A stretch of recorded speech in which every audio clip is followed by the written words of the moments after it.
purpose. And so, being able to be a coach and a pastor, I get the privilege of being able to bring in the spiritual concepts and the spiritual truths that, at the end of the day, only you can be you. You can try as hard as you want to be somebody else, but you'll end up incredibly fatigued rather than incredibly fulfilled. I'm glad to hear you say that, because it is as much spiritual as it is anything, isn't it? Well, yeah, because at the end of the day, it comes down to, where are you getting your truth from?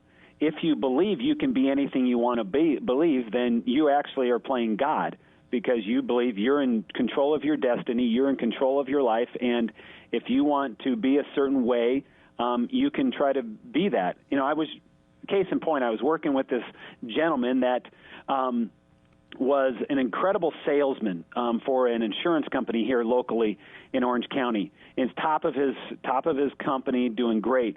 Well, he decided for more pay to take on the sales management role, and he became vice president of sales.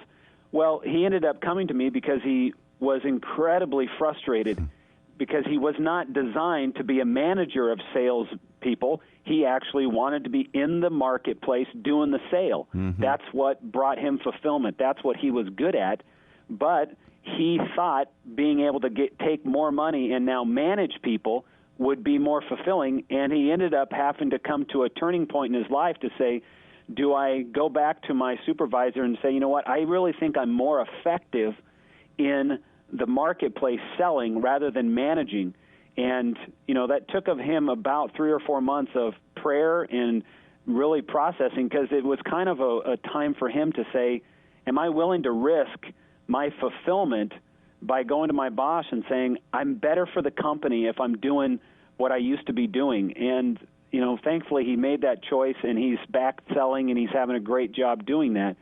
But some of the times people just think that they can be anything they want to be. Interesting story, because the principle there works as much in our private life as it does in our vocational life, doesn't it?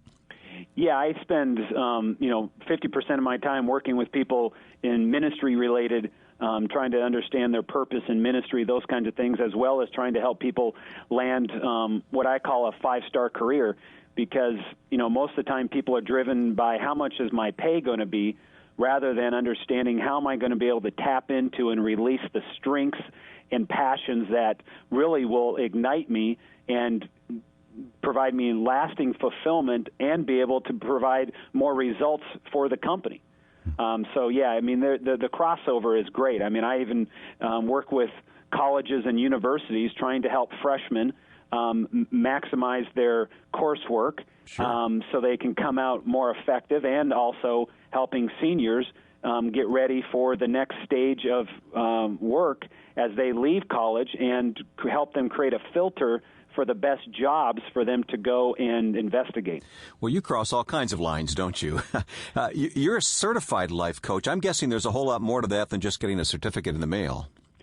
Well, sure. I went through the Tom Patterson Life Planning Certification Program, and it's a very intensive program where you learn various aspects of coaching, from understanding how to set agendas to how to, scheduling to, more importantly, how to meet a client where they're at and how to help them move beyond and reach the goals that they want to have. There's different layers of life planning and life coaching. That some can be done over the phones. Some I do over a full 2-day weekend where we spend 2 days together crafting master life plans for individuals, no matter if it's for their career or for their family or for their personal life. Sounds great. The subtitle of your book, Only You Can Be You, is 21 Days to Making Your Life Count. How did you land on the number 21? Well, there's all kinds of research out there that says that 21 takes 21 days to make a habit. And the habit that I truly desire someone to have after spending 21 days with me is that they are actually spending 21 days with the Lord, because they are spending so much time reading the Bible, reading the scriptures that are in there, and applying their life to what God has planned for them. And so the book is actually broken out.